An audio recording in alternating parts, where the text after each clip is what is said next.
एक राजा ब्राह्मणों को लंगर में भोजन करा रहा था।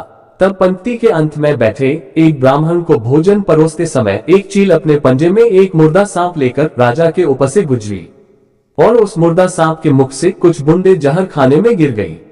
किसी को कुछ पता नहीं चला। फलस्वरूप वो ब्राह्मण जहरीला खाना खाते ही मर गया। अब जब राजा को सच का पता चला तो ब्रह्म हत्या होने से उसे बहुत दुख हुआ। मित्रों, ऐसे में अब ऊपर बैठे यमराज के लिए भी यह फैसला लेना मुश्किल हो गया कि इस पाप कर्म का फल किसके खाते में जाएगा। राजा, जिसको पता ही नहीं था कि खाना जहरीला हो गया है, या वह चील जो जहरीला सांप लिए राजा के ऊपर से गुजरी, या वह मुर्दा सांप जो पहले से मर चुका था। दोस्तों, बहुत दिनों तक यह मामला यमराज की फाइल में अटका रहा। फिर कुछ समय बाद कुछ ब्राह्मण राजा से मिलने उस राज्य में आए और उन्होंने किसी महिला से महल का रास्ता पूछा। तो उस महिला ने महल का रास्ता तो बता दिया, पर रास्ता बताने के साथ साथ ब्राह्मणों से ये भी कह दिया कि देखो भाई, जरा ध्यान रखना, वह राजा आप जैसे ब्राह्मणों को खाने में जहर देकर मार देता है। बस मित्रों, जैसे ही उस महिला ने ये शब्द कहे, उसी समय यमराज ने फैसला ले लिया कि उस ब्राह्मण की मृत्यु के पाप का फल इस महिला के खाते में जाएगा और इसे उस पाप का फल भुगतना होगा। यमराज के दूतों ने पूछा, प्रभु ऐसा क्यों, जबकि उस ब्राह्मण की हत्या में उस महिला की कोई भूमिका भी नहीं थी।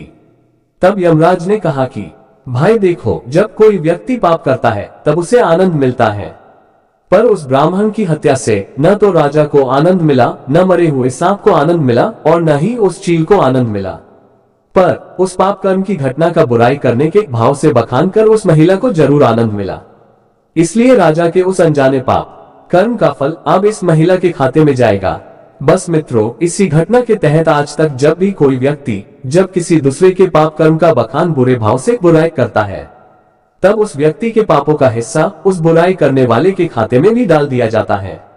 दोस्तों, अक्सर हम जीवन में सोचते हैं कि जीवन में ऐसा कोई पाप नहीं किया, फिर भी जीवन में इतना कष्ट क्यों आया। दोस्तों, ये कष्ट और कहीं से नहीं बल्कि लोगों की बुराई करने के कारण उनके पाप कर्मों से आया होता है, जिनको यमराज बुराई करते ही हमारे खाते में ट्रांसफर कर देते हैं।